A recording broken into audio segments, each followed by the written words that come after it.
Neighbor demanded I join HOA to use my pool when I refused. He called the cops on me. How deeply can the entitlement of one person invade your personal sanctuary, turning a refreshing dip in your own backyard pool into an act of defiance, forcing you to defend your very right to exist peacefully on your own property. My name is Alex Thorne, and my backyard was my slice of paradise. Specifically, my saltwater pool. It wasn't just a luxury. It was my therapy, a haven where I could decompress after long shifts as an ER nurse. The gentle lapping of the water, the sun on my skin, it was the perfect antidote to the daily grind of saving lives. My property, a standalone house with a generous lot, sat right on the edge of the sprawling evergreen estates, a master-planned community governed by one of the most infamously overbearing homeowners associations in the state. Though my house physically bordered their meticulously manicured streets, my property lines clearly demarcated me as outside their jurisdiction. Or so I thought until Mark Jenkins, the HOA president, decided otherwise. Mark Jenkins was a man who lived by rules. His own rules, mostly. He was a retired corporate executive, a self-appointed arbiter of taste and order, whose perfectly ironed polo shirts and perpetually smug smirk screamed, "I know better." His latest crusade? My pool. He claimed its unauthorized splashes and the uncontrolled revelry, which usually amounted to me quietly reading a book by the water, were somehow disturbing the peace of evergreen estates. His real issue, I suspected, was that my beautiful, inviting pool was visible from his equally beautiful, but pool-less backyard. His demand was simple, yet utterly outrageous. "Mr. Thorne," he'd announced, marching onto my property during a quiet Sunday afternoon, his face a mask of self-righteous indignation. "Your pool is creating a nuisance. It is inconsistent with the serene ambience of evergreen estates. To mitigate this and to ensure you adhere to our standards of quiet enjoyment, you must formally join the HOA then, and only then will you be permitted to use your pool, under the strict guidelines we will provide. Otherwise, we will pursue all available remedies." His words were delivered with the unwavering conviction of a man accustomed to absolute obedience. He wasn't asking, he was dictating. I tried to reason with him, calmly explaining that my property was not, and never had been, part of the Evergreen Estates HOA. I showed him my deed, the property maps, even the original sales agreement that explicitly excluded my parcel. "Mr. Jenkins," I'd patiently explained, holding up the documents, "my house is outside the HOA boundaries. I have no obligation to join, nor to abide by your rules. This is my private property." He merely sneered, pushing the papers away as if they were contaminated. "Boundaries are fluid, Mr. Thorne, especially when common sense dictates otherwise. Your pool is disruptive. Join the HOA or face consequences." His chilling resolve was palpable. The threats escalated. Letters from HOA lawyers arrived, citing obscure bylaws and threatening fines for noise pollution and visual blight, none of which applied to me. I ignored them, convinced that this was an empty power play. How wrong I was. One sweltering Saturday, a day I had planned to spend poolside, I walked out to my backyard and froze. The entire pool was filled with murky, greenish-brown water, thick with what looked like industrial-grade algae bloom. The filtration system was silent. Someone had deliberately sabotaged my pool, dumping an accelerant that turned my crystal-clear oasis into a putrid swamp. A small, laminated HOA notice was taped to the poolside gate, proclaiming the pool unfit for use, violation of community standards. It was an act of pure, malicious vandalism. My blood ran cold. This wasn't just petty. It was destructive. My anger, a slow-burning fire, ignited. I immediately called a pool maintenance company. They confirmed the deliberate nature of the sabotage, estimating thousands of dollars in repairs and weeks of downtime. As I stood there, surveying the ruined water, a tiny detail caught my eye.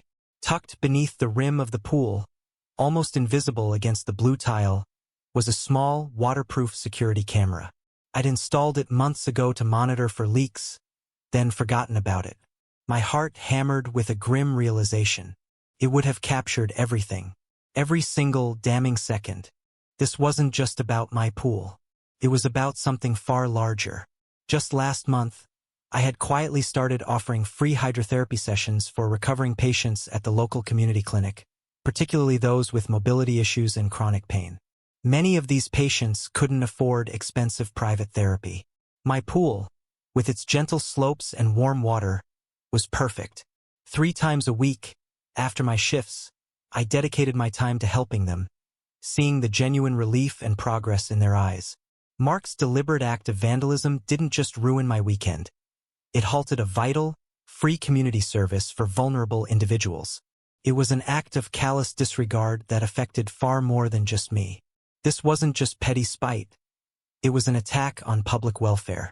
I strode purposefully towards Mark Jenkins's pristine home, tablet in hand, the damning video evidence already downloaded. He was on his perfectly manicured lawn, supervising a gardener, a triumphant smirk on his face, as if he knew I was stewing in my misery. "Mr. Jenkins," I began, my voice calm, deceptively so, "we need to talk about my pool." He turned, his smirk widening. "Ah, Mr. Thorne, already seen the notice, have we? Perhaps now you understand the importance of cooperation. A shame about your aquatic feature, but rules are rules." His tone was dripping with condescension. "Indeed, rules are rules," I countered, and with a swipe of my finger, projected the crystal-clear security footage onto his outdoor projector screen, which he used for evening movie nights. The video played silently for a moment, showing Mark himself, disguised with a hat and sunglasses, but undeniably him, carefully pouring a viscous liquid into my pool late at night. The timestamp was undeniable. A collective gasp came from his gardeners, who froze, tools in hand. Mark's jaw dropped. His face, initially smug, contorted into a mask of pure shock, then blazing fury. "That's a fabrication. Doctored footage. You're trying to frame me, Mr. Thorne.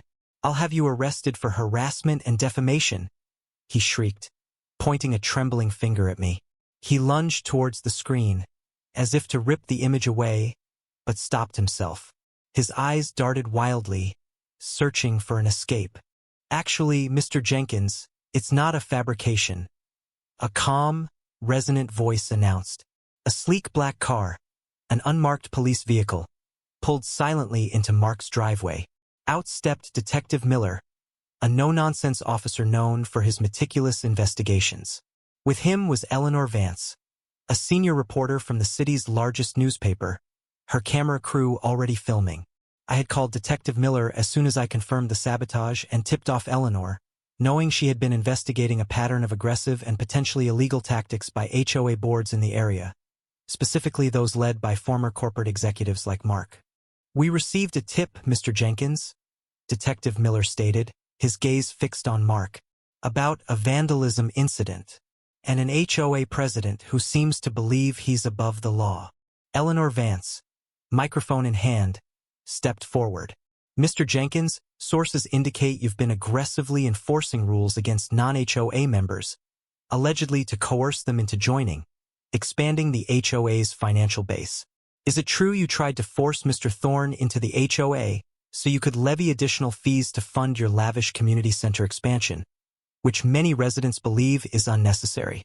This was the second twist, revealing Mark's true, financially driven motive behind his obsessive focus on my pool. His petty tyranny was rooted in greed. Mark, completely cornered, his carefully constructed facade crumbling, became frantic. His face contorted, sweat beaded on his forehead, and his voice rose to a shrill, desperate whine. "This is insane. Conspiracy. My reputation. I'm a respected community leader. He's lying. The pool was already dirty," he babbled, but his words held no conviction. He looked utterly terrified, his eyes wide with dawning panic as he realized the depth of the hole he had dug for himself. Detective Miller held up a hand. "We also have multiple statements from residents, Mr. Jenkins, alleging a pattern of intimidation and misuse of HOA funds for personal gain, and a rather interesting detail about an undisclosed offshore account linked to the community center construction bids." He gestured to the police officers who now moved to flank Mark. The fallout was immediate and catastrophic for Mark Jenkins. He was arrested on the spot, charged with felony vandalism, attempted coercion, and later, through the diligent work of Detective Miller and Eleanor Vance, multiple counts of fraud and embezzlement related to HOA funds. The news of his arrest and the damning video evidence exploded across local and national media, painting him as a petty tyrant who abused his power. The Evergreen Estates HOA board, facing immense public outrage and potential class action lawsuits from both HOA and non-HOA residents he had targeted, swiftly voted to remove him from his presidency and publicly disavowed his actions. His former allies abandoned him, and his carefully cultivated image as a pillar of the community shattered into a million pieces. His lavish home, once a symbol of his power, became a pariah, whispered about by passing cars. He lost everything he had so desperately sought to protect and control. For me, the feeling was a complex mix. My pool was eventually repaired, glistening once more under the sun. The hydrotherapy sessions resumed, and the grateful smiles of my patients were a balm to the lingering unease. There was a profound satisfaction in seeing justice served, in witnessing the downfall of a bully. But there was also a weariness, a realization of the dark undercurrents of human entitlement and the lengths some will go to enforce their perceived dominance. Yet my pool, my home, felt truly mine again.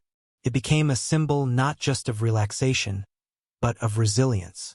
It raises the question: when does defending your private property and personal space become a stand for something larger, a fight for justice against the insidious creep of overreaching authority? And what ethical lines are drawn when someone's personal arrogance threatens a public good?